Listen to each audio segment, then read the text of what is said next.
De esta manera, damos la más cordial bienvenida al segundo día del 10º Encuentro Internacional de Responsabilidad Civil. Para la primera conferencia tenemos la presencia del doctor Francisco Reyes Villamizar. Él actualmente es superintendente de sociedades y es presidente de la Comisión Nacional Unidas para el Derecho Mercantil Internacional. Preparó el texto del proyecto que dio lugar a la Ley sobre Sociedades por Acciones Simplificadas.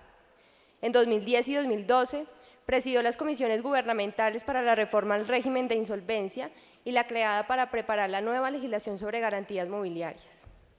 Es abogado de la Universidad Javeriana y máster en leyes de la Universidad de Miami. También se graduó en Lengua y Cultura Portuguesa en la Universidad de Lisboa, Portugal. Es PhD en Derecho de la Universidad de Tilburg, Holanda. Ya se había desempeñado como superintendente de sociedades durante el trámite de la Ley 222 de 95. Ha sido profesor visitante de diversas universidades a nivel mundial y sus libros se han publicado en Colombia, Argentina, Brasil y los Estados Unidos. Doctor Villamizar, bienvenido.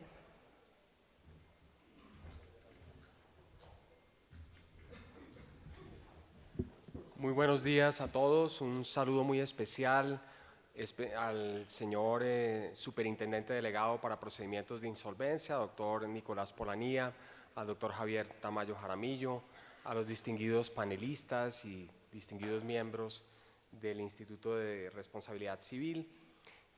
Un agradecimiento también a Legis por esta invitación y muy particularmente a todos ustedes por estar presentes en este evento, en el cual me complace enormemente presentarles a ustedes el proyecto de reforma número 70 de 2015, que fue sometido a consideración de la Cámara de Representantes hace un par de semanas y que ayer ya tuvo una designación de ponentes. Ya se designaron los dos ponentes en la Comisión Tercera de la Cámara de Representantes para iniciar el estudio del articulado de este proyecto. La Superintendencia de Sociedades tiene el mayor interés en desarrollar iniciativas que puedan contribuir significativamente a la modernización del derecho societario colombiano, y en este, como en otros proyectos en que hemos participado, el deseo que nos anima esencialmente es el de contribuir de alguna forma a la facilitación de los negocios, a la flexibilidad, a la naturalmente menor carga de formalidades, de rigores en el sistema jurídico colombiano, y creo que desde el año 1995, a partir de la expedición de la Ley 222 de ese año, luego con la Ley 1014 del año 2006, más adelante con la 1258 del 2008 en materia de sociedades simplificadas y finalmente con la Ley 1014 del año 2010, se ha logrado ir remolcando, ir avanzando en el sistema societario colombiano. Hoy la legislación de sociedades de Colombia realmente tiene una importancia significativa. A partir de ella se ha construido la ley modelo sobre sociedades simplificadas de la Organización de Estados Americanos, que fue aprobada inicialmente por el Comité Jurídico y luego por el Comité de Asuntos Políticos y que está pendiente de debate en la Asamblea General de la Organización de Estados Americanos. Asimismo, Colombia promovió la creación de un grupo de trabajo en la Comisión de las Naciones Unidas para el Derecho Mercantil Internacional con el propósito de ocuparse en el estudio de la simplificación en la constitución de compañías. Esa comisión viene operando con algunas dificultades, pero ha avanzado significativamente en el análisis de varios proyectos, dentro de los cuales se encuentra desde luego una propuesta de ley modelo basada en la legislación colombiana sobre sociedades por acciones simplificadas. De manera que estamos avanzando, estamos tratando de contribuir en este contexto al mejoramiento del sistema, y en esa medida hemos promovido también una serie de proyectos internos en la Superintendencia de Sociedades que nos van a permitir avanzar hacia una agenda legislativa muy ambiciosa.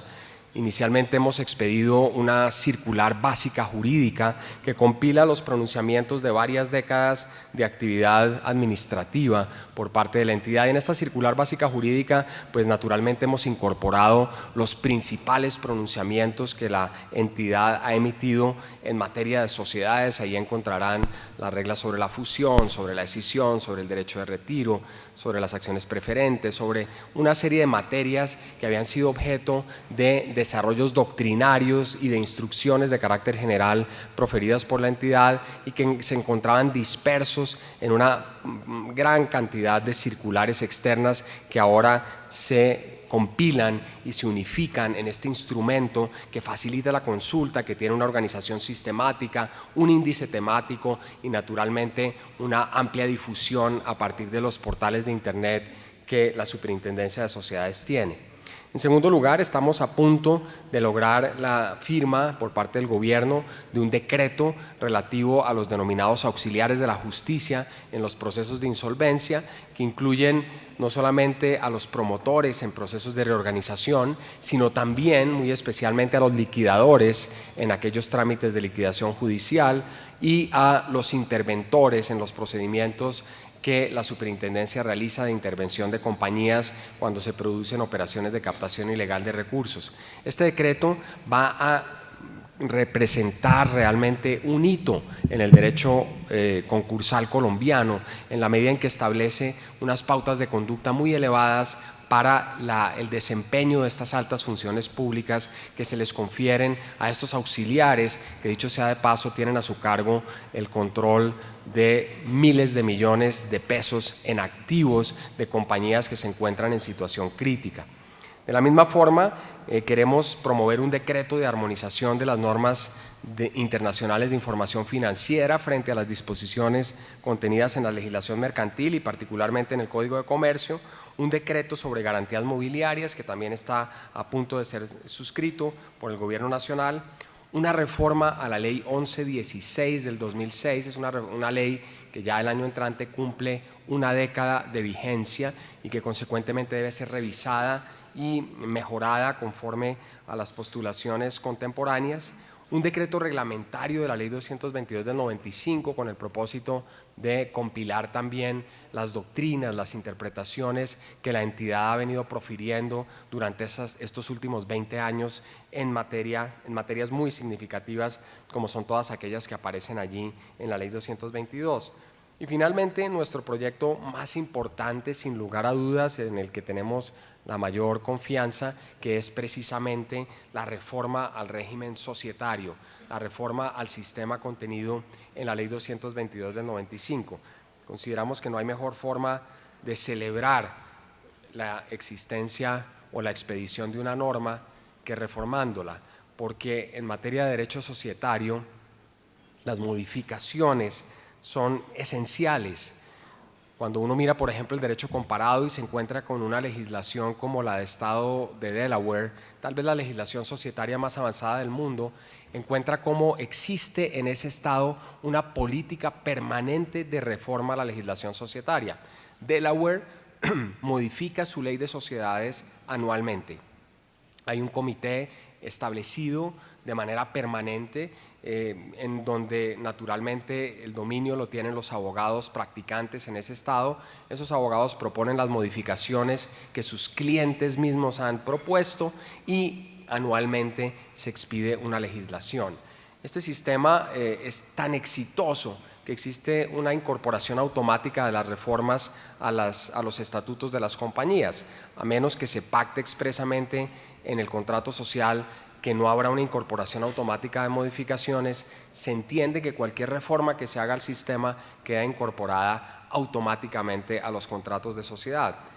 Y los inversionistas confían en tal forma en esa actividad legislativa y en esa permanente actualización y reforma de su legislación que son muy pocas las compañías que excluyen de sus estatutos sociales esta posibilidad de incorporación automática, es decir, sin necesidad de reformas estatutarias. Y la verdad es que el régimen societario evoluciona vertiginosamente, como evolucionan todas las parcelas del derecho. Aquí tenemos que abandonar un poco esos clichés que nos han legado nuestros profesores y nuestras autoridades, nuestras instituciones académicas, en el sentido de que hay una gran inestabilidad legislativa en Colombia. Al menos en el ámbito del derecho mercantil lo que ocurre es lo contrario. Lo que hay es una gran inmovilidad legislativa. Las instituciones contenidas en el Código de Comercio de 1971, que en realidad corresponden especialmente al proyecto preparado por el profesor Gabino Pinzón en 1958, son disposiciones que en este momento merecerían una revisión general. Lo que convendría sería estudiar cuidadosamente la forma en la cual todos estos preceptos pueden ser modificados, empezando por la misma postulación del acto de comercio, las reglas sobre las actividades no comerciales, las disposiciones sobre la empresa, las normas sobre las obligaciones del comerciante, para no hablar de las anacrónicas disposiciones que existen en materia de obligaciones y contratos, las reglas de transporte, las de títulos valores, entre otras. Porque cada vez que uno revisa una disposición colombiana y la confronta con lo que está ocurriendo en otras partes del mundo, no puede menos que asombrarse ante la obsolescencia, el arcaísmo, la desuetud de muchas de nuestras instituciones jurídicas. En realidad es indispensable, absolutamente necesario, crear conciencia sobre la necesidad de que exista una revisión permanente, constante, sofisticada desde luego de las legislaciones mercantiles. En una época como la actual, en donde afortunadamente los avances del derecho comparado no se hacen esperar, ya no se requiere, como en las épocas de Gavino Pinzón, tener que esperar a la última remesa de libros provenientes en barco desde Francia, sino que basta simplemente tener la educación necesaria para poder acceder a los textos que se encuentran en los repositorios y en las bibliotecas gigantescas de documentos virtuales que se encuentran en sitios de internet, como por ejemplo el Social Science Research Network, que tiene más de 150.000 documentos de última generación en materia de sociedades y temas de derecho mercantil. Cuando existe ese acervo documental, cuando existe esa comunicación impresionante y esa capacidad de difundir conceptos de instituciones que han sido exitosas en otras latitudes, realmente no tiene ningún sentido concentrarse endogámicamente en su propio sistema y en una especie de incesto intelectual, retroalimentar y nutrir el sistema solamente con unas instituciones que muchas veces han probado su obsolescencia. Y es el caso específico de muchas reglas de sociedades. Nos hemos propuesto como un ejercicio puramente didáctico en este proyecto de ley presentar reformas a la antigua Ley de Sociedades por Acciones Simplificadas, porque es una norma que ya va a cumplir 7 años. Y eso en el derecho de sociedades es una especie de era comparable con la del hielo. 7 años en derecho societario es una eternidad, y por eso este proyecto de reforma legislativa ya propone algunas modificaciones a la sociedad por acciones simplificada. ¿Para qué? Pues para ponerla a tono con las realidades contemporáneas, incorporar los avances que se han presentado en otras partes del mundo, corregir problemas que solamente la práctica puede demostrar, porque naturalmente en la medida en que las disposiciones avanzan y se aplican, pues se puede observar cuál es su real sentido, cuál es su real eficacia. La superintendencia ha logrado durante los 3 años, y esto los va a sorprender, un desarrollo jurisprudencial en derecho societario que es mayor a lo ocurrido durante los últimos 100 años. A partir de una jurisprudencia expedida copiosamente en la Delegatura de Procedimientos Mercantiles de la Superintendencia de Sociedades, se han proferido 300 sentencias sobre todos los asuntos que forman parte del complejo universo del derecho de sociedades. En cambio, cuando uno mira el desarrollo jurisprudencial en materia de responsabilidad de administradores, realmente se sorprende de la escasa actividad litigiosa que se ha presentado en Colombia sobre la materia. Y en esto hay que desvirtuar otro cliché, otro lugar común, otra abominable frase de cajón, porque para bien o para mal el lenguaje tiene un poder enorme, y cuando una frase hace carrera y logra penetrar en la sabiduría popular, puede tener un efecto de causar enormes daños. Aquí se ha difundido la especie absurda de que más vale un mal arreglo que un buen pleito, y no puede haber algo más cínico, más carente de sentido, más contrario al Estado de Derecho, más antijurídico que esa frase infame en la que lo que se invita es a abandonar las pretensiones de las partes porque simplemente la justicia no tendría la capacidad de resolver un asunto con la celeridad, con la eficacia, con la transparencia, con la sofisticación que demanda un Estado que pretende ser moderno y donde el imperio del derecho debería ser realmente la regla y no la excepción. Y lo que hemos hecho en la superintendencia es demostrar lo contrario, que es mucho mejor un buen pleito que un mal arreglo si se tiene un juez sofisticado, eficiente, moderno, capaz de resolver con la celeridad requerida y con la sofisticación que se necesita los asuntos complejos del derecho de sociedades. Al crear una línea de precedentes judiciales, las partes pueden obtener la capacidad de predecir lo que va a ocurrir en un litigio si saben que el juez rápidamente se pondrá de parte del demandante o del demandado según quien tenga la razón en el proceso, y que quien actúe de mala fe o quien ejerza ilegítimamente o de manera abusiva el derecho a acudir a la jurisdicción será ejemplarmente sancionado, además de perder naturalmente sus pretensiones en el proceso. Entonces promovemos una idea de litigio, al contrario del lugar común. Abominamos de esa práctica académica difundida ampliamente en las universidades a partir de una frase efectista de un lugar común. Hace unas semanas nos visitaron los funcionarios del estado de Delaware, la jurisdicción societaria más avanzada del planeta. Y dentro de su presentación les preguntamos qué porcentaje de los procesos de fusión de compañías domiciliadas en ese estado son sujeto, o son objeto más bien, de demandas. ¿Cuántas demandas se presentan frente a los procesos de fusión que se cumplen en el estado de Delaware? Y el dato fue contundente, lo tienen clarísimo. En el 98% de los procesos de fusión hay litigio.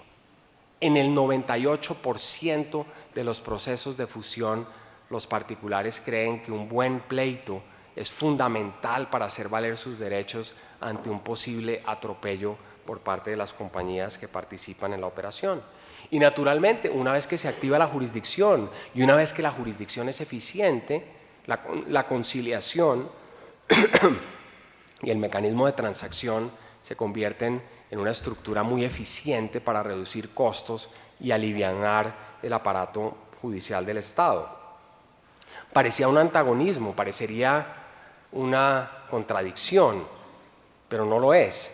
Una vez que el pleito tiene prestigio, una vez que la jurisdicción tiene respetabilidad y credibilidad, como viene ocurriendo con esta delegatura de la superintendencia, la transacción se convierte como un mecanismo útil, porque le ahorra a las partes costos en la medida en que hay capacidad de predecir lo que el juez va a decidir muy rápidamente. Y el juez también indica y da señales de lo que podría ocurrir cuando lanza medidas preliminares, cautelas que se profieren seguramente en 24, 48 o 72 horas después de proferida la demanda, como lo exige cualquier litigio societario contemporáneo, y no con un mes ni con 2 meses después de haberse hecho la solicitud. Y cuando hay una cautela, el juez está indicando en alguna medida que existe una posibilidad de que la parte demandada pierda el proceso y consecuentemente puede haber una mayor posibilidad de un acuerdo.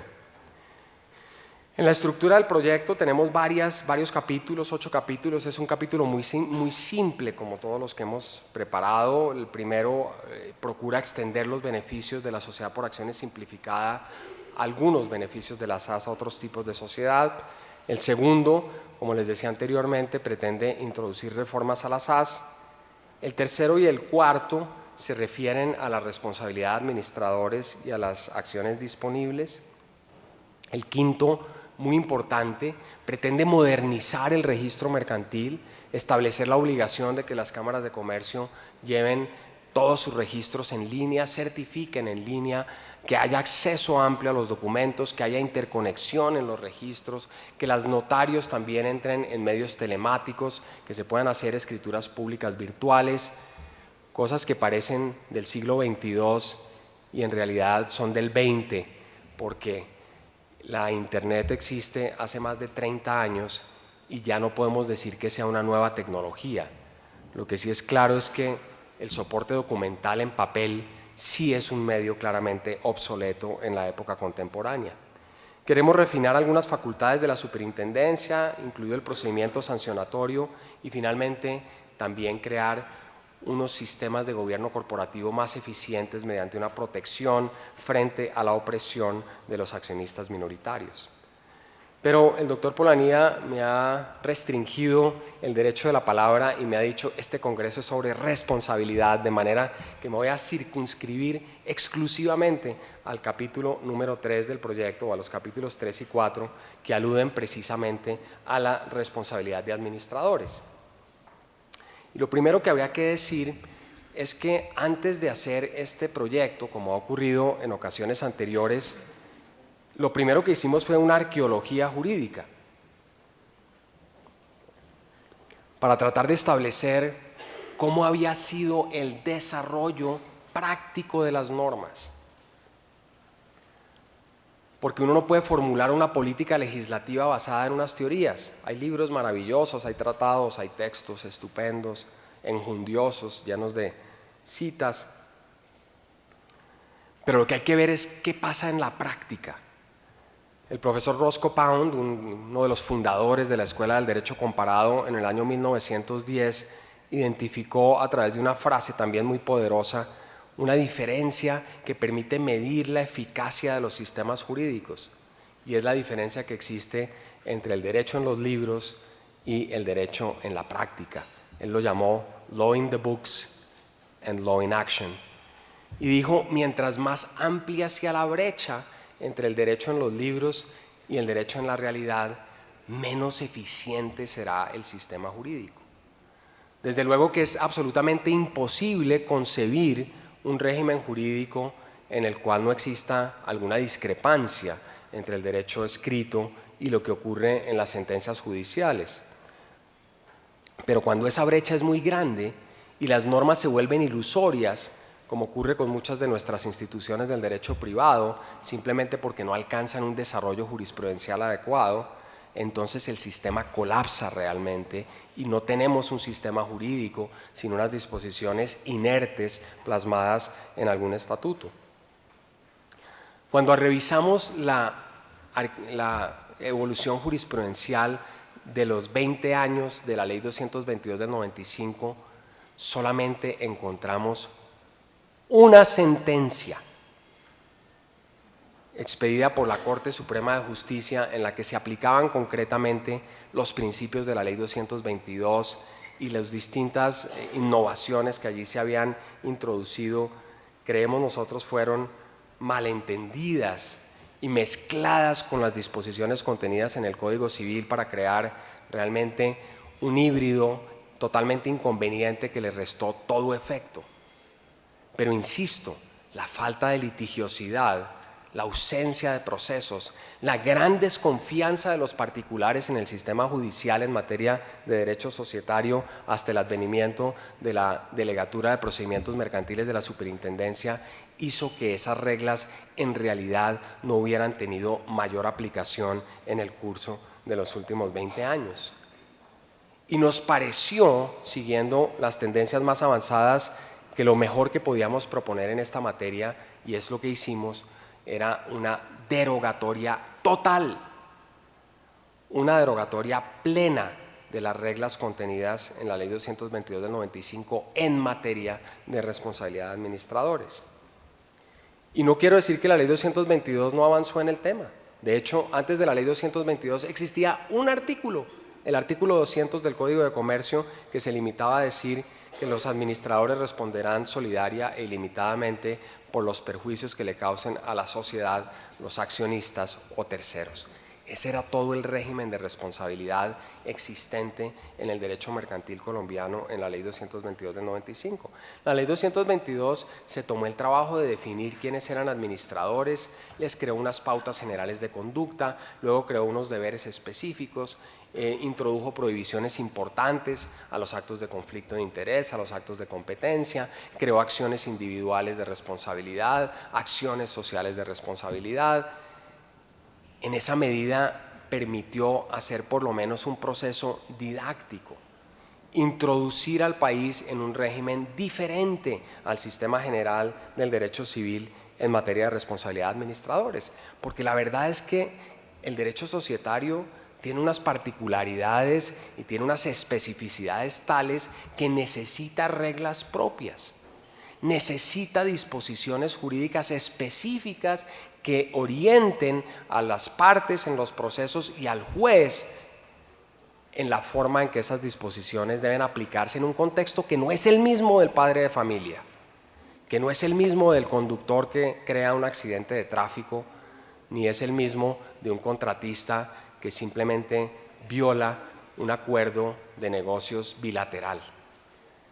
La complejidad de la organización societaria, su estructura y el substrato real que subyace a la figura societaria demanda reglas especiales, disposiciones mucho más complejas en su tejido, disposiciones que tienen que ver esencialmente con la forma de ser de la estructura societaria y con su finalidad, que no podemos perderla de vista, por lo menos mientras mantengamos, en mi criterio, por fortuna, un sistema capitalista en Colombia. La sociedad comercial tiene un propósito de creación de lucro para los inversionistas, lo cual no se opone a que haya gobierno corporativo, responsabilidad social empresarial y tantas otras cosas que han ido complementando esa filosofía. Pero el objetivo primigenio es de lucro. El objetivo primigenio no es de precautelación de patrimonio.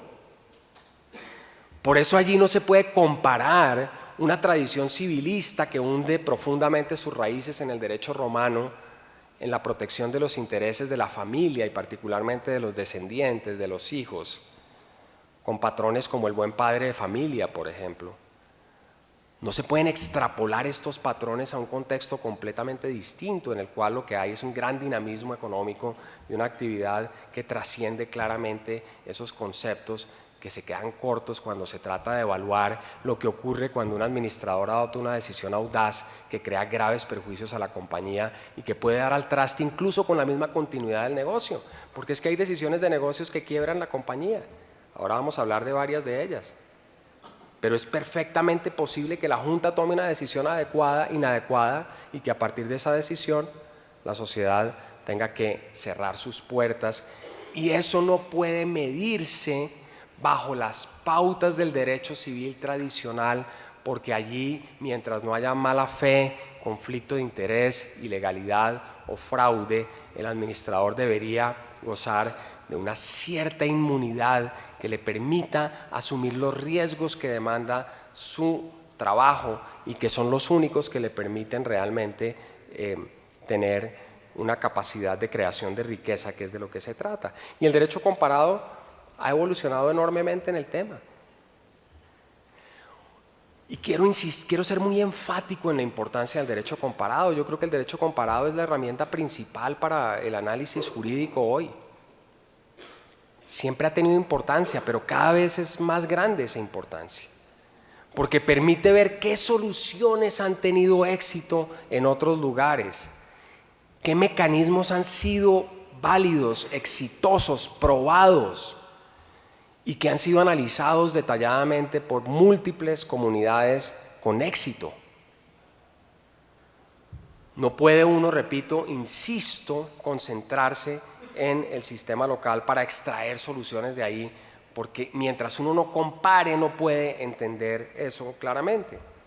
El propio presidente de la República nos dio esa instrucción: si hacen reformas, compárense con los mejores, busquen las mejores prácticas, traten de ir hacia aquellos sistemas en los cuales se ha avanzado más adecuadamente.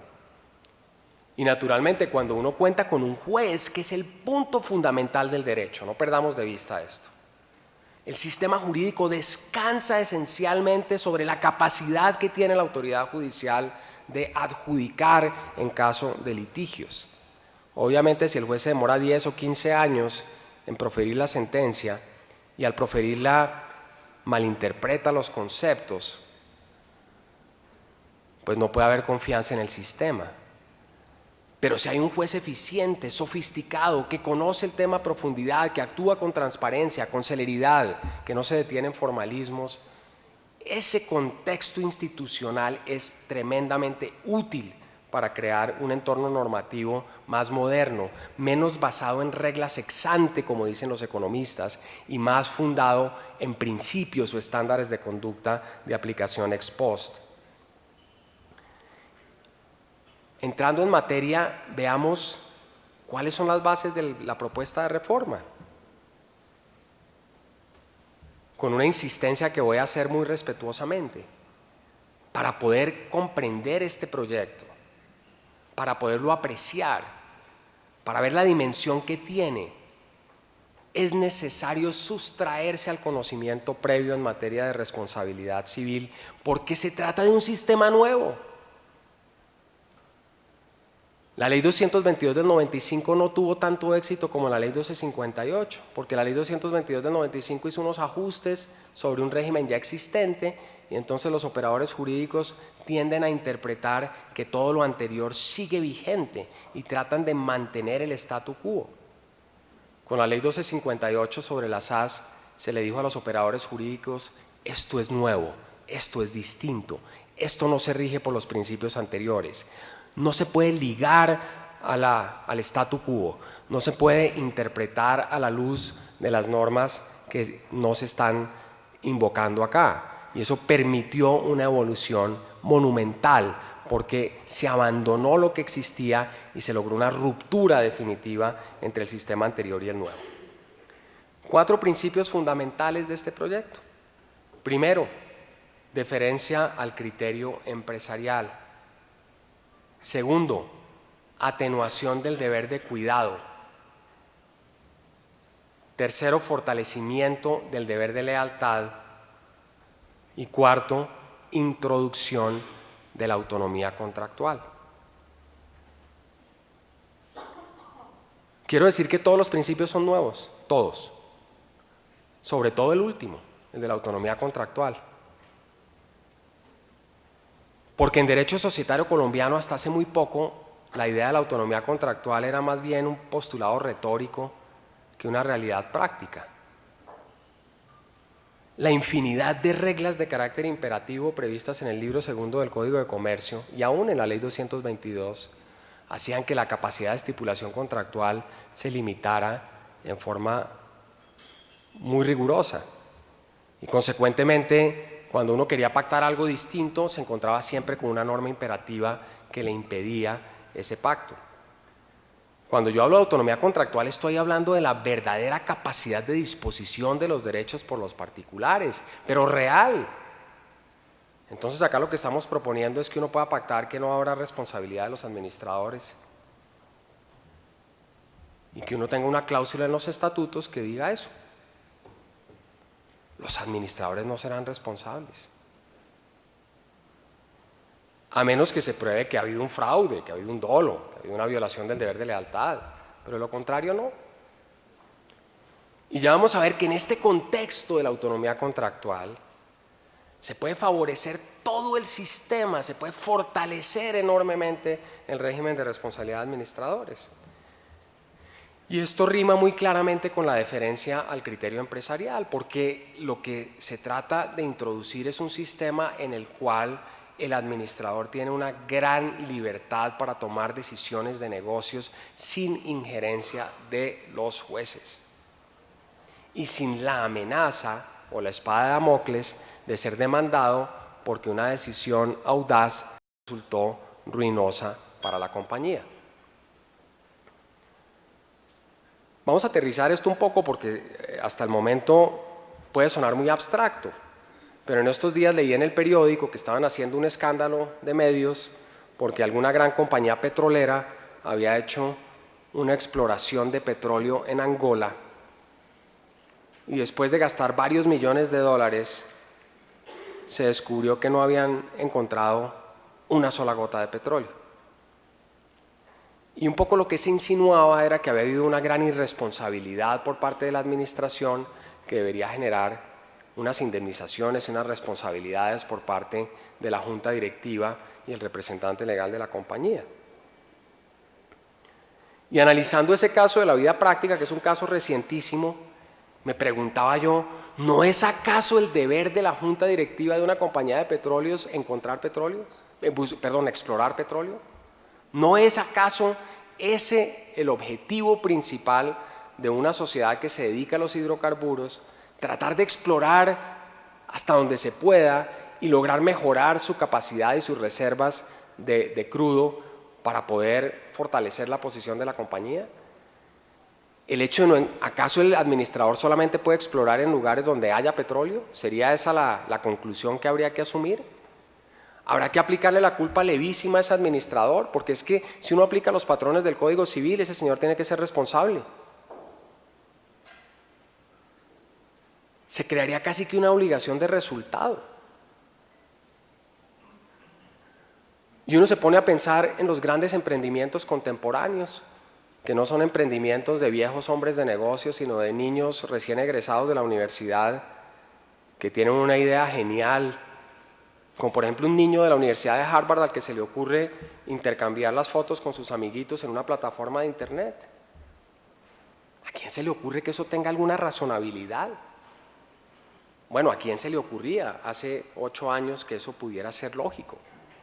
Una plataforma de internet completamente gratuita, cuyo objetivo principal es que los niños de la Universidad de Harvard puedan comunicarse e intercambiar sus fotos.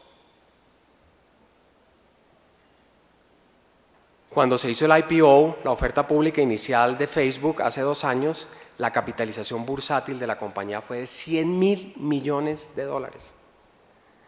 El niño Mark Zuckerberg celebró la semana pasada que tuvo en un solo día 1.500 millones de clientes. 1.500 millones de clientes. Más de una séptima parte de toda la humanidad es cliente del niño Zuckerberg, al quien se le ocurrió la idea más demencial. Si le aplicamos las normas del derecho romano o la graduación de las culpas, ese niño debería estar en la cárcel.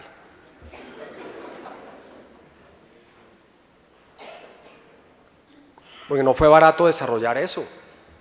Hay unos ángeles, que son las personas que financian ese tipo de emprendimientos, que pusieron 40 o 50 millones de dólares al comienzo para empezar a trabajar. Pero 9 de cada 10 emprendimientos del Valle Silicon en California fracasan. 9 de cada 10 nuevas ideas, de cada locura, de cada demencial idea de estos niños genios educados en estas universidades fracasa. Pero si no fuera por esa una que se salva, ese 10% que se salva, no habría posibilidad de crear una riqueza como la de Facebook, ni generar una capitalización bursátil de $100.000 millones. Y yo siempre pienso, aquí nosotros vivimos muy orgullosos de la familia Santo Domingo, yo los admiro mucho y he sido amigo de algunos de ellos.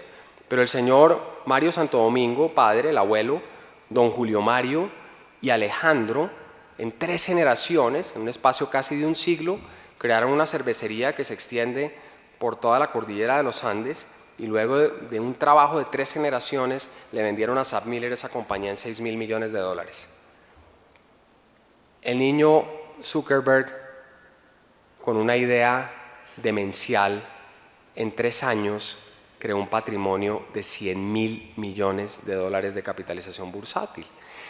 Eso muestra un poco hasta qué punto el sistema jurídico tiene que permitir que estas locuras, Amazon, Spotify, Facebook, LinkedIn, todas estas tecnologías de Internet, para mencionar solamente algunos ejemplos, que han revolucionado al mundo, también parten de la base de un sistema jurídico en el que la audacia es recompensada y donde el fracaso no se castiga a menos que ese fracaso esté acompañado de actuaciones de mala fe. Por eso hay que atenuar el deber de cuidado.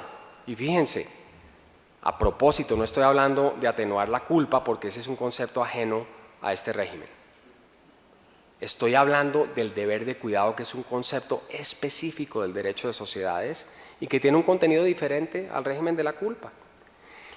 Pero al tiempo que se atenúa el deber de cuidado, se fortalece también el deber de lealtad.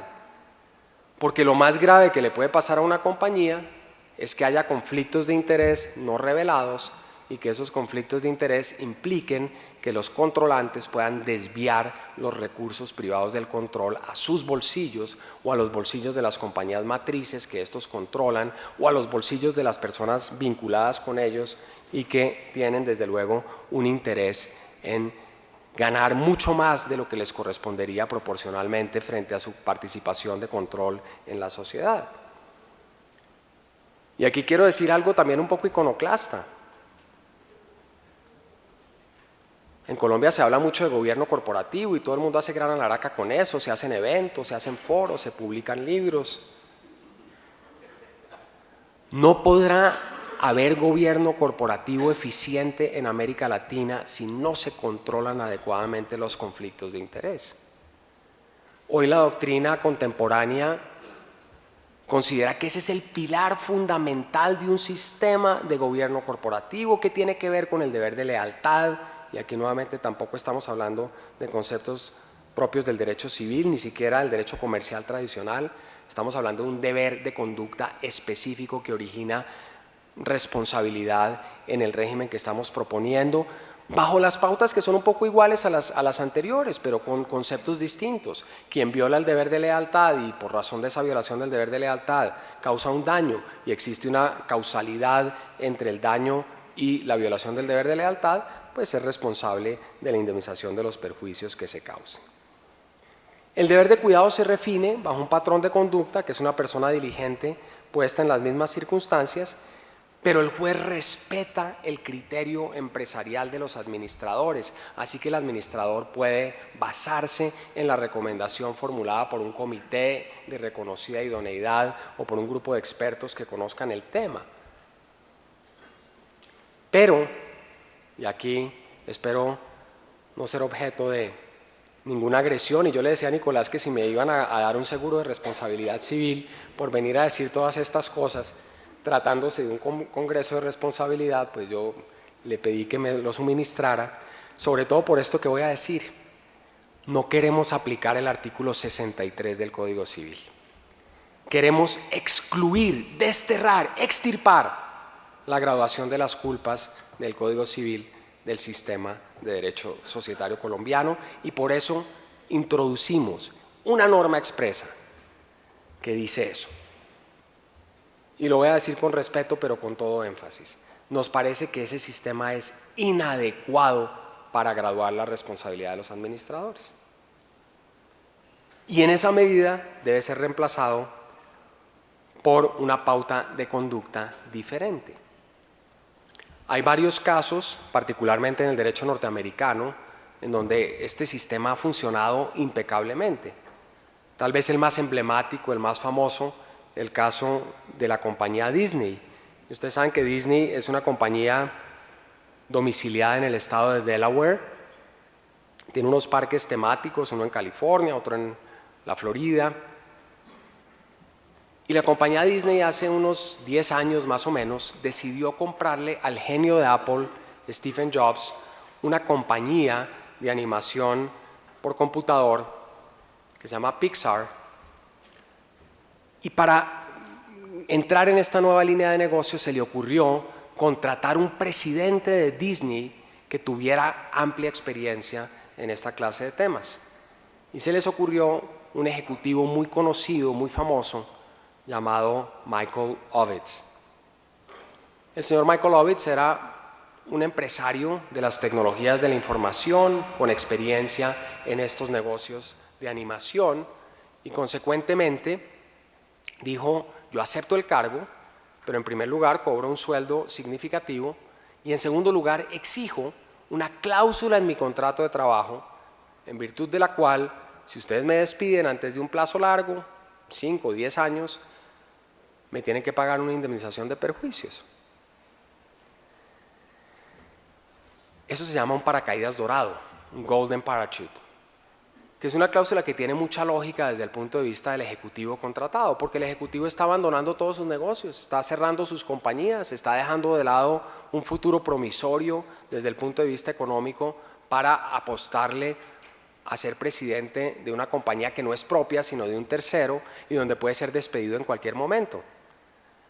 Entonces el paracaídas dorado le garantiza al ejecutivo una cierta estabilidad. Si lo llegan a despedir, él se va con sus bolsillos llenos y consecuentemente puede regresar a sus negocios. El problema del paracaídas dorado es que también es un incentivo perverso para hacerse echar, porque el despido es el mejor de los mundos para ese ejecutivo, porque si lo botan, pues naturalmente regresa a su mundo anterior, pero con los bolsillos repletos de dinero. Y eso fue lo que pasó con Michael Ovitz. Michael Ovitz no se entendió con la junta directiva de Disney, no fue la persona que se pensaba que iba a ser, no direccionó los negocios de la compañía en el sentido que se esperaba y consecuentemente la junta directiva decidió fulminantemente despedirlo y pagarle su indemnización, como era obvio, porque es que era muy complicado no honrar una cláusula del contrato. El problema es que estos procesos son muy públicos y trascendió que el señor Ovitz solamente se había llevado $150 millones de indemnización después de haber trabajado menos de un año en Disney.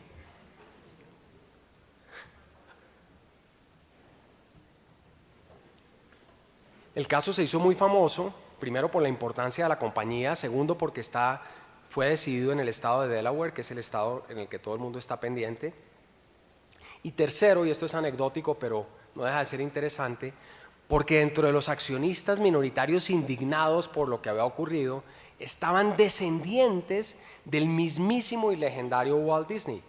Los nietos de Walt Disney presentaron demandas contra los administradores aduciendo que había habido una grave irresponsabilidad por parte de los administradores, no solamente al contratar a este ejecutivo, segundo al ofrecerle ese sueldo, tercero al firmar el paracaídas dorado, cuarto al despedirlo y quinto al pagarle, según ellos alegremente, una jugosa indemnización de $150 millones.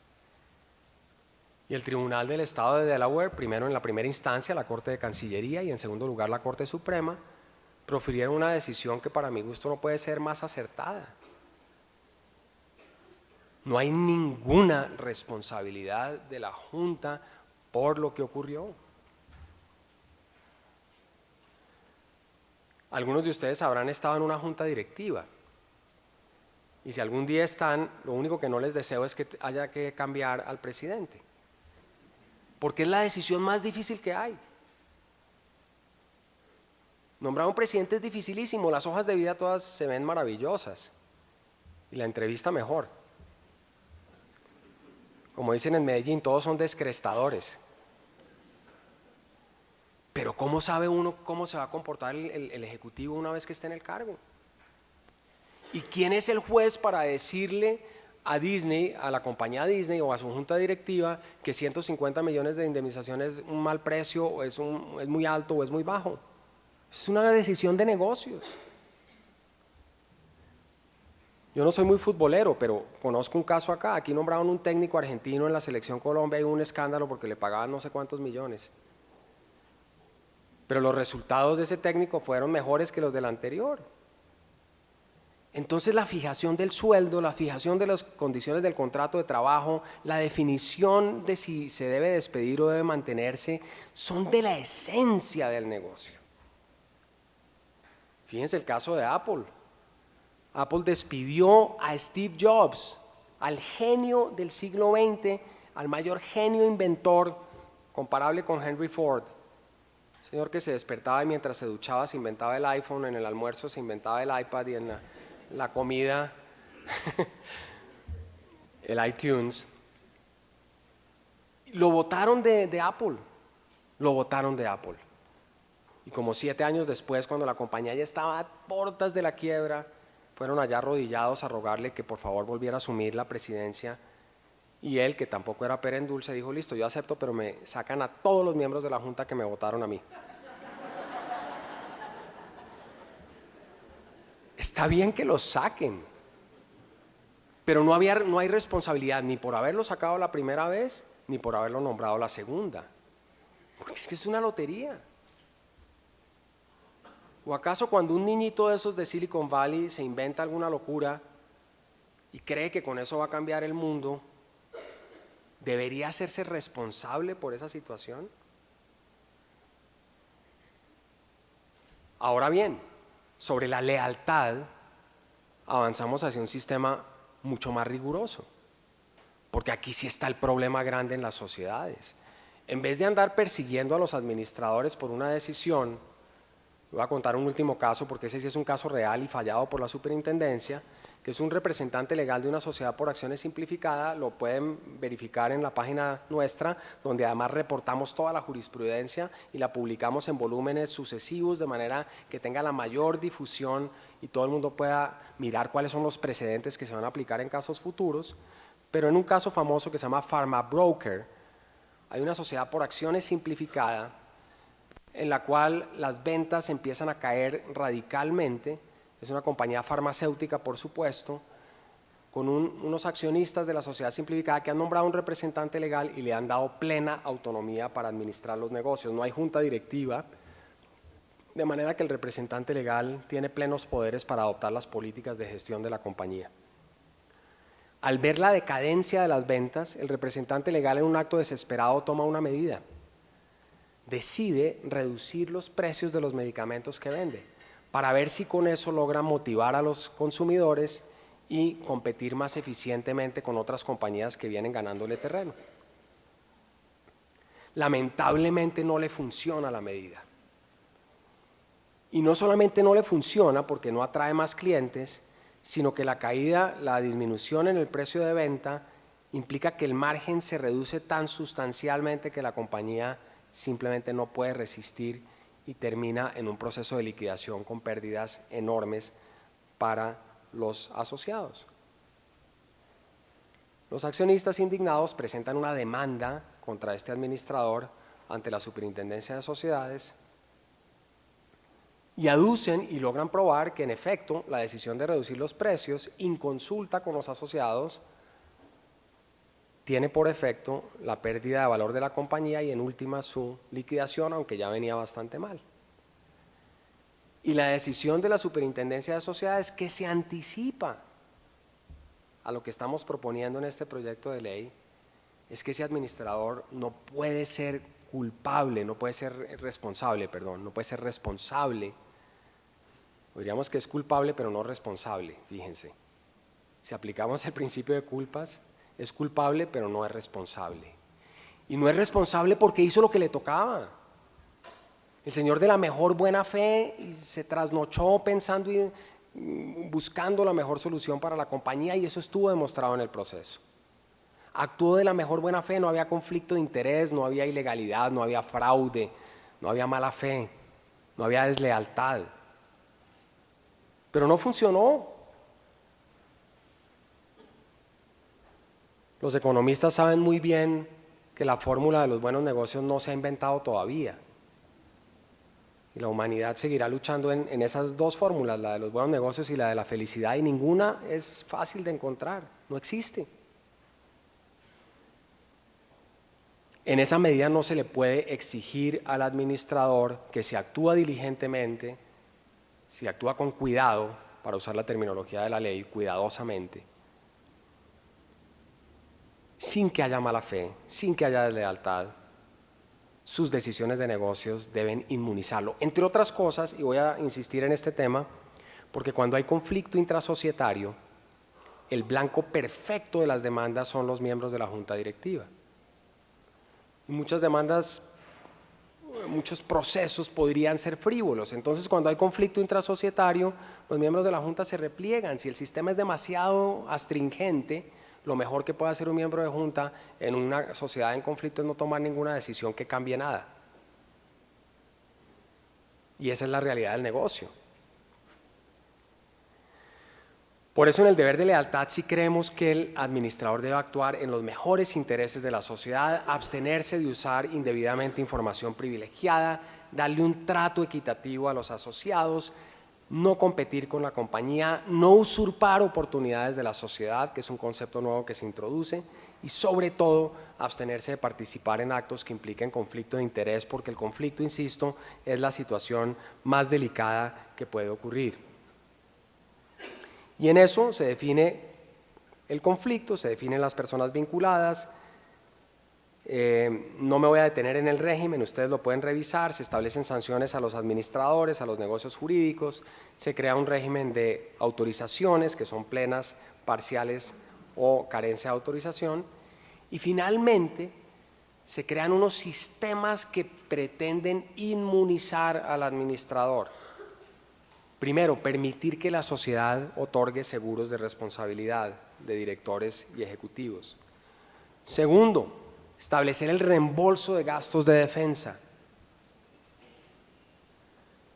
Porque no tiene ningún sentido que un administrador que es demandado, o peor, que es denunciado penalmente, porque es que no hay pleito entre socios que no incluya una demanda por lo que ahora llaman la administración desleal, que es un delito, que uno después de defenderse y contratar abogados costosísimos y salir victorioso y completamente indemne, tenga que asumir de su bolsillo los costos de esto. Por eso el proyecto propone un reembolso obligatorio de gastos de defensa cuando el administrador salga victorioso de los procesos. También un límite estatutario de la cuantía de responsabilidad, se puede pactar. Se nombra la junta directiva y cada uno responde hasta 10 millones de pesos, no más, de ahí en adelante responde la sociedad. Finalmente, la cláusula donde se le da mayor alcance a la autonomía contractual, que es la llamada exculpación o eliminación de responsabilidad por vía estatutaria. Dicho sea de paso, esa cláusula existía en el caso de Disney y fue usada también en la defensa de los demandados para mostrarle a la Corte que los accionistas habían decidido no demandar, se habían comprometido a no demandar y en violación de la cláusula exculpatoria de responsabilidad demandaron a los miembros de la Junta Directiva. Sobre esta cláusula, que a ustedes les puede parecer un poco escandalosa, un poco inusual, un tanto agresiva, yo quisiera terminar con una historia de la vida real en Colombia. Y es un caso muy famoso que se dio en una gran compañía de infraestructura de un tamaño inmenso, en la cual se presentó una controversia por una cesión de acciones. El Código de Comercio colombiano establece que los administradores, los representantes legales no pueden negarse a hacer las inscripciones de las transferencias de acciones en el libro de registro correspondiente a menos que se hayan violado formalidades legales o normas sustanciales. Se presentó una controversia entre dos bloques de accionistas, porque un grupo, el grupo A llamémoslo, sostenía que la transferencia era válida y que consecuentemente el administrador, el representante legal, estaba obligado a hacer esa transferencia y a registrarla en el libro correspondiente. El grupo B sostenía por el contrario que se habían violado ciertos procedimientos legales y que consecuentemente no era factible la inscripción y en consecuencia le pedía al representante legal que se abstuviera de hacerla con base en la misma norma sustantiva del Código de Comercio. Ambos invocaban el mismo artículo, uno para exigir la inscripción, el otro para que no se hiciera la inscripción. El problema es que de la determinación que adoptara el representante legal derivaba el control sobre la sociedad, porque si se hacía la inscripción, el grupo A perdía el control y si no se hacía la inscripción, el grupo B seguía siendo accionista minoritario. El problema para el representante legal era que cualquier decisión que tomara, inscribir la enajenación o abstenerse de hacerlo, le implicaba una demanda multimillonaria, porque el grupo afectado, bien el que pedía que se inscribiera o bien el que pedía que se abstuviera de hacer la inscripción, demandaría inmediatamente por ilegalidad cualquier decisión que fuera adoptada.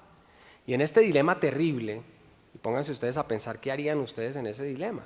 Es decir, uno sabe, si inscribo la enajenación, tengo un concepto jurídico que me dice que se puede inscribir, inmediatamente me llega una demanda del grupo que pierde el control. Si no la inscribo, con otro concepto jurídico que dice que puede no inscribirse, inmediatamente me llega una demanda del grupo que sigue siendo minoritario y que no puede obtener el control. Entonces, ¿ustedes qué harían? Yo creo que harían de pronto lo mismo que hizo este señor, renunció al cargo de representante legal. Él hizo algo más, se fue a vivir a Australia.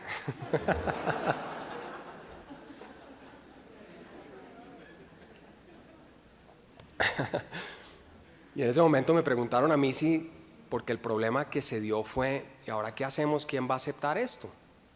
Porque hacían todos estos reclutamientos de ejecutivos, contrataban estas firmas muy sofisticadas y cuando el señor ya terminaba seleccionado no aceptaba a nadie el cargo porque decían yo no voy a aceptar un cargo para que la primera decisión que tenga que tomar sea la de exponerme a una demanda de miles de millones de pesos. Entonces se preguntó si se podía pactar entre los socios que nadie iba a demandar y la respuesta, por la falta de una estructura normativa como la que estamos proponiendo, no, era que no se podía porque hay una serie de normas imperativas allí que hacían imposible que los socios renunciaran a normas que hasta hoy se consideran de orden público y que prefieren que la realidad económica sea catastrófica con tal de defender principios que han dejado de tener vigencia e importancia en el derecho contemporáneo. Muchas gracias.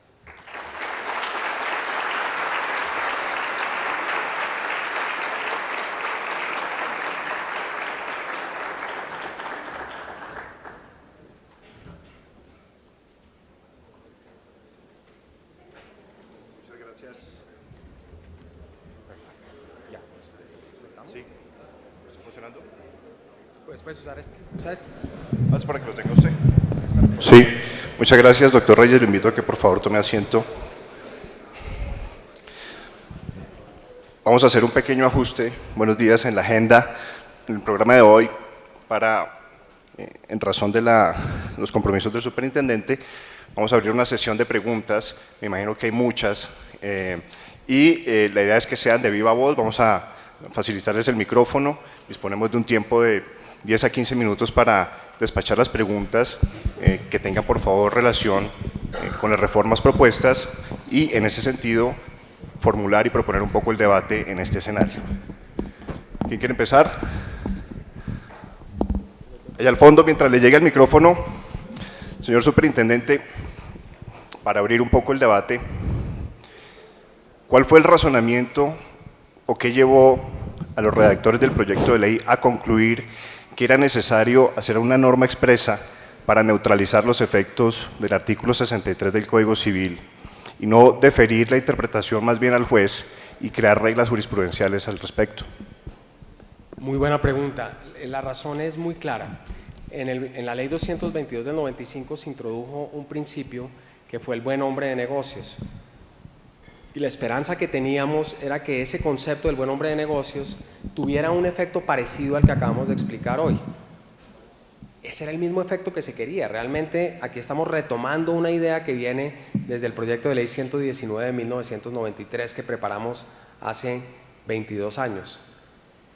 Lo que pasó fue que en la práctica los operadores jurídicos, los abogados y la única sentencia que conocemos terminó entendiendo que ahí no había habido ningún cambio, como suele ocurrir cuando se hacen reformas parciales.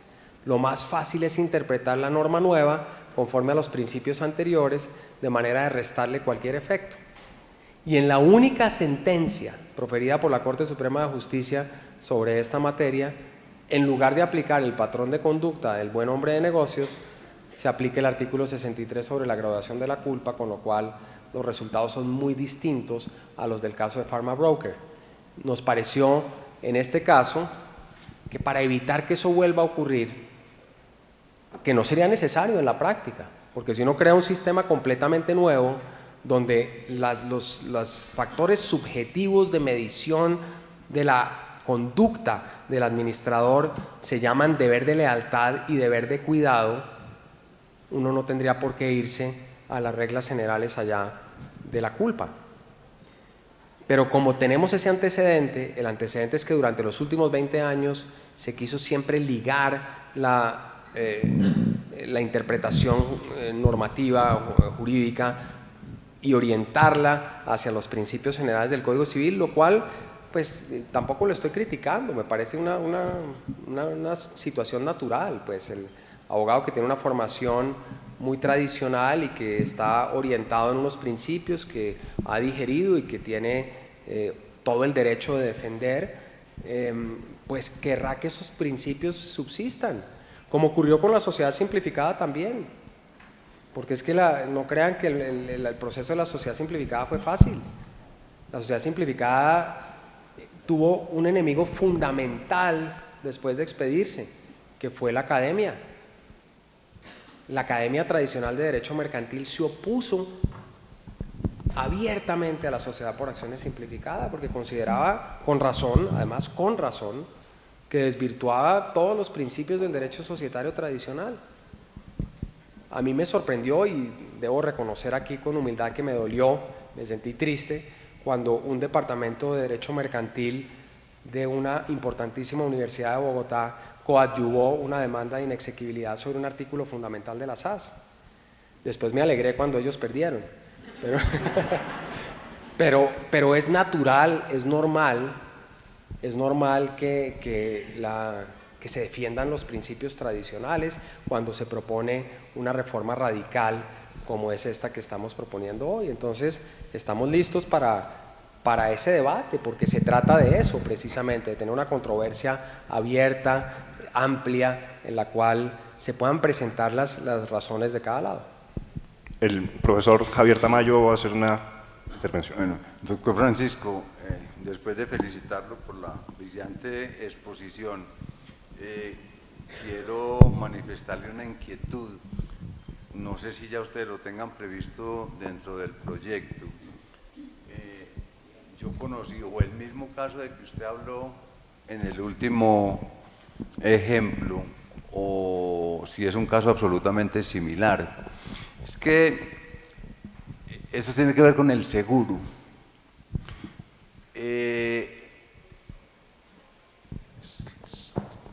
Generalmente las compañías aseguradoras expiden las pólizas del claim made, que tiene un amparo demasiado corto.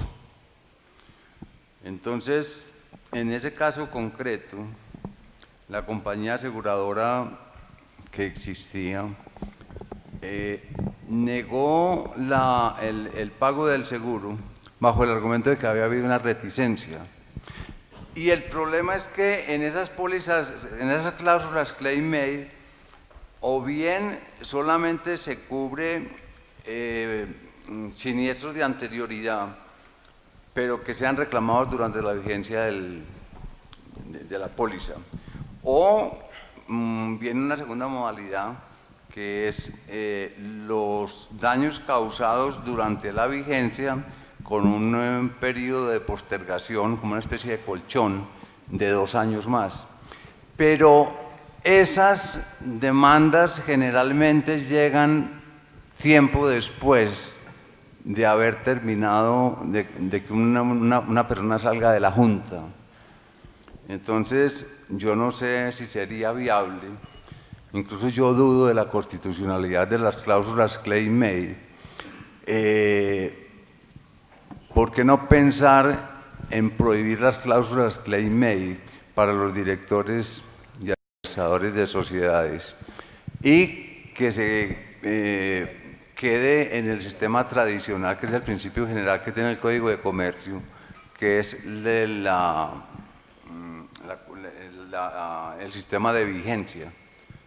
Entonces, todo daño que se produzca que cause al asegurado durante la vigencia está asegurado y está amparado hasta cuando sus acciones en contra prescriban, porque es que de lo contrario nadie va a aceptar un cargo en una junta directiva, y si lo acepta se mete en problemas como el que usted acaba de plantear. Perdóneme esa sugerencia, doctor. Muchísimas gracias, doctor Tamayo, muy interesante la observación. Estoy completamente de acuerdo. Yo estuve, antes de ocupar este cargo, en la junta directiva de Legis. No sé si estoy acá en un conflicto de interés de pronto. Pero como presidente de esa junta, ordené que la gerencia nos diera un seguro para que nos amparara de todas las responsabilidades. El gerente se demoró unos 3 meses arrodillado en todas las compañías de seguros para tratar de conseguir la póliza, porque nadie la quería conferir.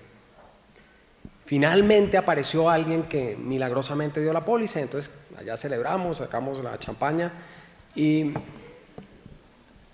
cuando vimos la póliza la desilusión fue enorme, que tenía más exclusiones que cobertura realmente. Y nos dimos cuenta que esa póliza no servía para nada, que realmente todo lo que hiciéramos ahí nos iba a exponer a unas responsabilidades exponenciales. ¿Qué creemos nosotros?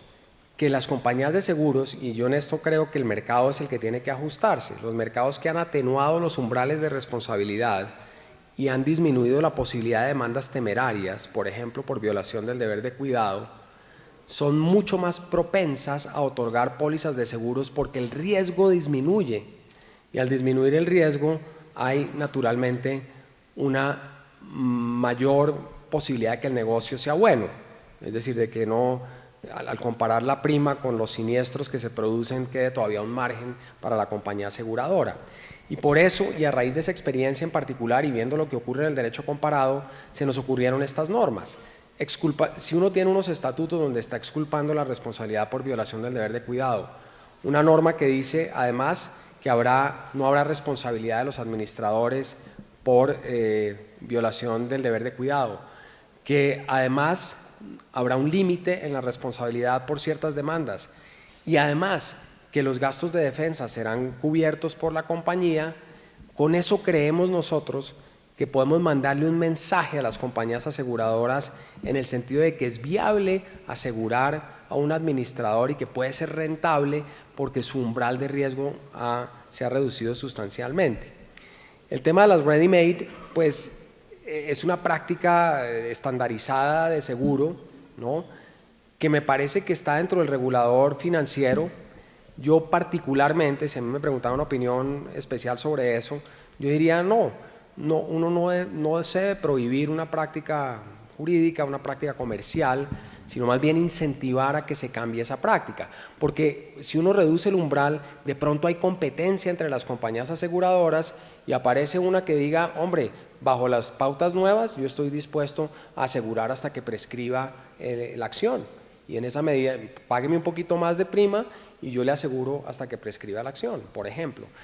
Si la compañía se convence o el sector asegurador se convence de que el umbral de riesgo se ha reducido sustancialmente. Pero es muy interesante la observación. A mí me falta hacer una reunión gremial porque hemos ido haciendo visitas a los distintos gremios con Fasecolda para ver qué más podemos incluir y naturalmente bienvenida cualquier adición, cualquier observación que se quiera hacer. Hasta ahora vamos a hacer la ponencia de primer debate, de manera que todo esto puede mejorarse en el trámite legislativo. Muchas gracias por la recomendación y por la observación. Atrás nos están pidiendo la palabra desde el primer momento.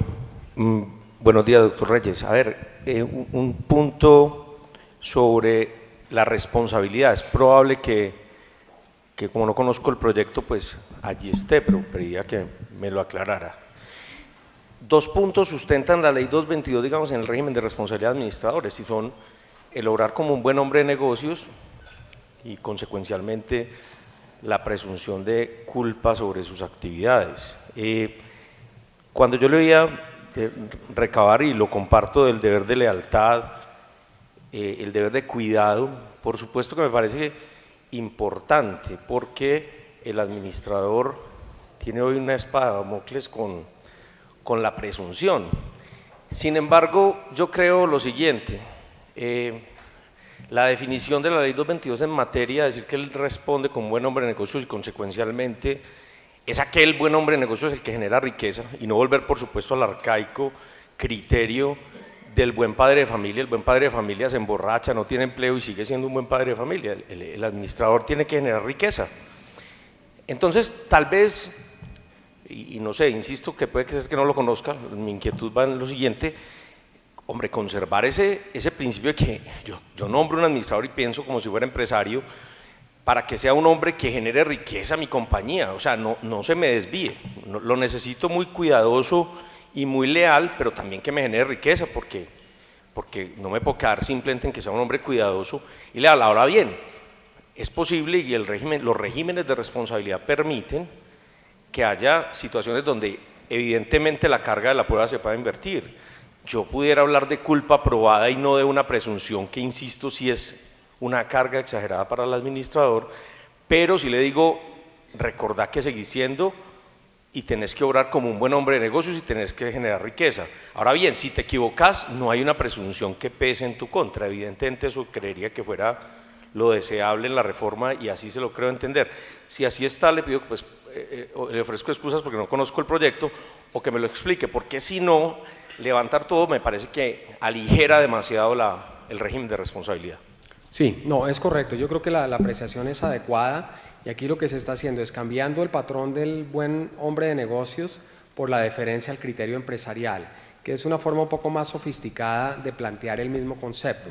Se está suprimiendo la presunción de culpa y se está más bien creando un sistema en que la ilegalidad se sanciona normalmente, como ocurre con cualquier otra regla de responsabilidad. De modo que estoy de acuerdo, esa es la postura y la idea es incentivar la asunción de riesgos razonables siempre que no medie, sobre todo conflicto de interés, que creo que es el problema fundamental, porque aquí tenemos unas juntas directivas en las cuales se rascan la espalda entre todos, aplican un procedimiento completamente ilegal, que es que la misma junta obvia los conflictos de interés cuando el sistema legal exige que sea la Asamblea General de Accionistas la que tome esa decisión. Al fondo y después acá al frente con el doctor. Gracias, doctor. Y gracias por la conferencia muy clara y muy objetiva. Usted habla del derecho comparado y el derecho Un poco más duro, por favor. Usted habla del derecho comparado y la inclusión de normas internacionales.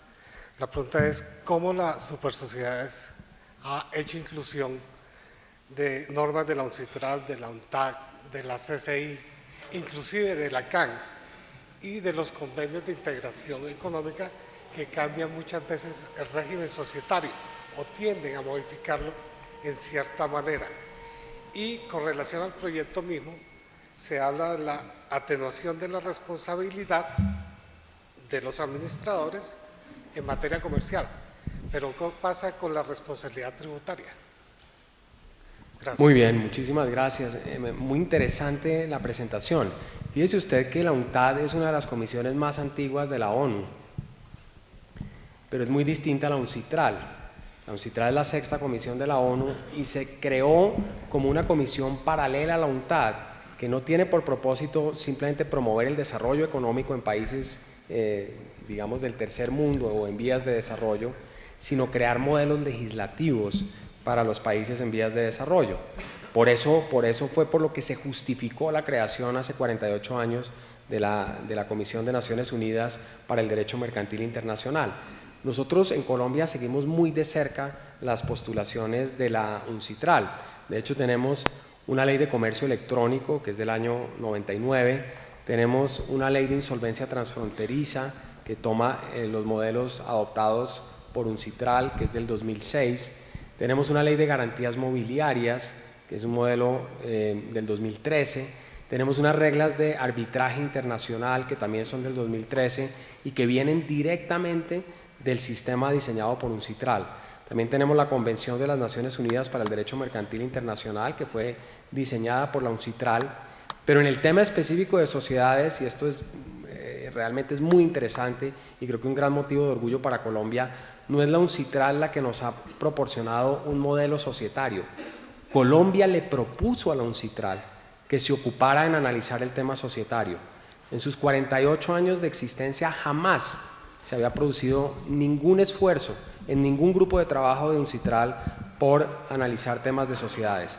Y a partir de la solicitud de Colombia que se hizo en el 2012, se creó en el grupo de trabajo una comisión o un grupo para estudiar específicamente el tema de la sociedad por acciones simplificada. De manera que ahí la retroalimentación con UNCITRAL es de dos vías, es recíproca. Nosotros hemos adoptado modelos de ellos y ahora estamos en una posición de presentarle también a la Comisión una propuesta de armonización normativa a partir de la experiencia colombiana. Muchas gracias, profesor. Muchas gracias, doctor Reyes, por su presentación. Tengo dos inquietudes muy puntuales. La primera, considerando que se sustituye en parte la culpa por esta noción del deber de cuidado, me preocupa un poco ¿qué contornos específicos le dan a ese deber de cuidado? ¿Por qué? Porque la experiencia comparada que ustedes citan, sobre todo la anglosajona, no lo sé en el ámbito societario, pero en el ámbito de la responsabilidad extracontractual, de los torts, esta imagen del deber de cuidado ha sido muy controversial, ha sido un tort que se ha dado para que se amplíe mucho la noción de deber de cuidado, que ha terminado desbordando un poco la responsabilidad. Entonces, para que el mismo efecto no se presente en Colombia, ¿qué contornos le dan al deber de cuidado? Esa sería la primera pregunta. Y la segunda pregunta es, ¿cómo evitan que la interpretación, digamos, que se haga en el ámbito doméstico de las normas no los lleve a la clasificación de obligación de medio y de resultado que al final vuelve a la noción de culpa? Por ejemplo, que digan, no, el deber de cuidado del administrador es un deber, obligación de medio, y en consecuencia usted igual tiene que evaluar la culpa. ¿Cómo precaven esa situación? Muchas gracias, Sergio. Muy interesantes ambas preguntas. Criterio que se sigue en el proyecto, que es el mismo que viene ya en la Ley 1258 sobre sociedades por acciones simplificadas, es el de sustituir las reglas jurídicas ex ante por estándares generales o principios generales de conducta de aplicación ex post. Voy a dar un ejemplo. Una regla de conducta ex ante es, muchas de las normas que aparecen en el Código de Comercio son reglas de conducta ex ante. Por ejemplo, unas normas que suprimimos en la Ley 1258 que le prohíben al administrador representar acciones ajenas en la asamblea, le prohíben al administrador votar los balances y cuentas de fin de ejercicio. Esas reglas lo que hacen es presumir que todo administrador actúa de mala fe y que siempre que representa un poder de un tercero lo hace en beneficio propio y en contra de los intereses del poder dante. Las reglas ex ante tienen una ventaja y es que son de muy fácil aplicación, porque basta que se viole el texto normativo, que es objetivo y tiene una pauta muy clara para que el juez pueda aplicar la sanción automáticamente. Y la superintendencia lo hizo durante 40 años. Usted representó acciones ajenas como administrador de la compañía, lo multamos y además las decisiones de la asamblea son ineficaces. Pero la regla tiene un problema enorme y es que presume, para tratar de facilitar la aplicación del derecho, presume que todo el mundo que ha actuado en la hipótesis fáctica contenida en la regla sustantiva ha actuado de mala fe, lo ha hecho ilegalmente o en contra del ordenamiento. El criterio que se propone hoy es el contrario, suprimamos esas reglas ex ante, todo administrador puede representar acciones ajenas, todo administrador puede votar los balances de fin de ejercicio, y aquel administrador que en ejercicio de ese poder o en el momento de aprobar el balance haya actuado de mala fe, haya sido desleal y haya traicionado esa confianza que le han dado a los administradores y no haya actuado en los mejores intereses de la sociedad, es objeto de una sanción que es aplicada por el juez ex post. O sea, en lugar de sancionar a todo el mundo y decir nadie puede hacer nada, porque aquí este es un sistema sancionatorio, autoritario, basado en reglas en que nadie puede hacer nada, suprimamos esas reglas de manera que la autonomía contractual pueda expresarse y cuando encontremos que alguien se comporte mal, como ahora sí tenemos un juez que puede decidir rápidamente, y quiero precisar esto, nuestro juez societario decide en 5 meses, desde el momento en que se presenta la demanda hasta el momento en que se profiere la sentencia, y la invitación es para que vayan allá a demandar. Necesitamos que nos inunden de demandas. Queremos congestionarnos y así podemos pedirle al gobierno que nos nombre más gente para mejorar el juzgado. Pero lo que necesitamos es desarrollar eso. Va avanzando maravillosamente. Cada vez necesitamos más litigio. Dentro de menos de un mes vamos a inaugurar nuestro centro de arbitraje también especializado en temas de sociedades, que va a ser extraordinario porque los costos van a ser muy bajos, el término de decisión va a ser 90 días y el procedimiento va a ser casi que plenamente libre para las partes. Las partes pueden escoger las reglas de procedimiento. Nosotros asumimos los costos administrativos y les ponemos un secretario gratuitamente. Y además los árbitros queremos promover un arbitraje unipersonal, un solo árbitro para evitar todos los problemas de coordinación y de acción colectiva y reducir también el umbral de los costos de este procedimiento. Nuestra lista de árbitros es especializada solo en sociedades, o sea que aquí no hay gente trabajando en infraestructura, ni en contratos, ni en títulos valores, hay gente que trabaja solo en sociedades. Y ese reglamento ya nos lo aprobó el Ministro de Justicia, que nos va a acompañar el 11 de septiembre, los invito a todos al lanzamiento de este centro de arbitraje, con una conferencia magistral del profesor Eduardo Silva Romero, que trabaja en París y que es un destacadísimo árbitro colombiano. Volviendo a la pregunta, el juez es el que tiene que darle contenido a ese precepto. Obviamente tampoco es tan amplio, porque está definido el deber de cuidado, está enmarcado en la deferencia al criterio empresarial y está calificado por la posibilidad de que el administrador se apoye en comités de reconocida idoneidad o en expertos en la materia sobre la cual versa la decisión. Y yo quiero dar un ejemplo que es bien interesante.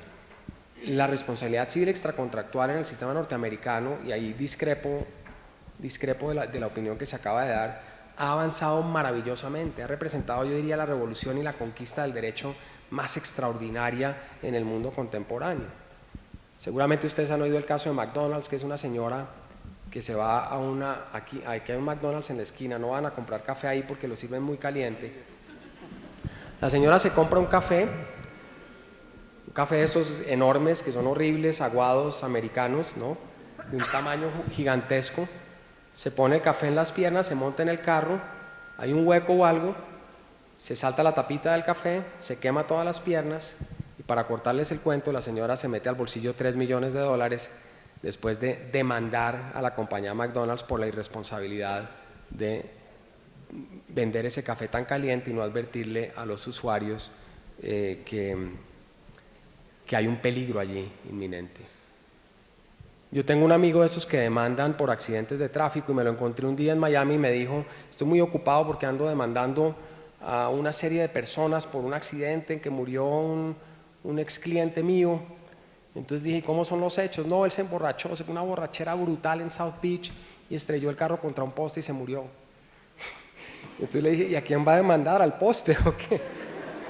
Me dijo, no, a todos los bares que le vendieron el trago porque le han debido dejar de vender cuando encontraron el estado en que estaba. Y eso que le parece una caricatura es una belleza de sistema. Un sistema en el que no puede haber accidentes, donde la gente tiene que estar segura, donde las grandes sociedades, los grandes conglomerados tienen que garantizarle a la gente que no se resbale y se caiga en el restaurante. Por el sistema de daños punitivos que también estamos tratando de introducir, pero es harina de otro costal y otro día lo mencionamos, pero lo estamos tratando de introducir en el régimen de resolución de conflictos de la superintendencia.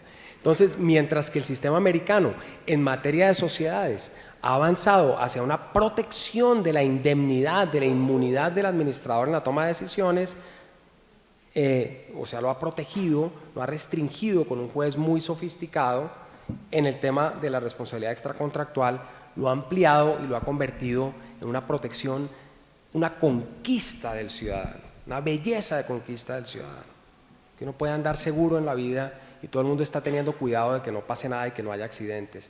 No puede haber accidentes, no puede haber, porque si se toman unas cautelas, unas medidas suficientes, el accidente no ocurre. La segunda pregunta, Sergio, se me olvidó, era sobre... Precisamente lo que no queremos es esa clase de conceptos, porque el régimen es autónomo y distinto. Aquí no estamos hablando de eso. Estamos hablando de la deferencia, por eso quiero insistir en los criterios. Deferencia al criterio empresarial, deber de lealtad, deber de cuidado. Dentro de ese contexto se mueve el régimen de responsabilidad que estamos proponiendo en el proyecto de ley 70 del año 2015. Finalmente, última pregunta del profesor Fernando Moreno para cerrar esta excelente ronda de preguntas. Doctor Reyes, el sistema actual es de prohibir las cláusulas de exoneración o de limitación de responsabilidad. Me parece muy bien un sistema que envíe por medio de la ley todos los mensajes para proteger la autonomía e incluso el arrojo de los administradores, pero no es exagerado el mensaje por la vía de abruptamente acabar permitiendo las cláusulas de exoneración y de limitación que parten de que ya hay responsabilidad, es decir, de que el administrador actuó mal, ya es responsable y sin embargo no tendrá consecuencias. Ese mensaje no es exagerado. Excelente pregunta. La idea es que los mismos accionistas renuncien a ejercer acciones de responsabilidad cuando se trate de violaciones del deber de cuidado. No cuando haya ilegalidad, fraude, conflicto de interés, violación del deber de lealtad, Segundo, no se trata de que se suprima la responsabilidad frente a terceros, eso es imposible. Uno no podría crear una cláusula en los estatutos en virtud de la cual un administrador quede inmunizado frente a terceros. No se puede, porque es solamente frente a los asociados. Y es una decisión voluntaria de los accionistas. Aquí, como en todo lo que hemos propuesto en los últimos años, a nadie se le obliga a incluir en los estatutos una cláusula exonerativa de responsabilidad, a nadie.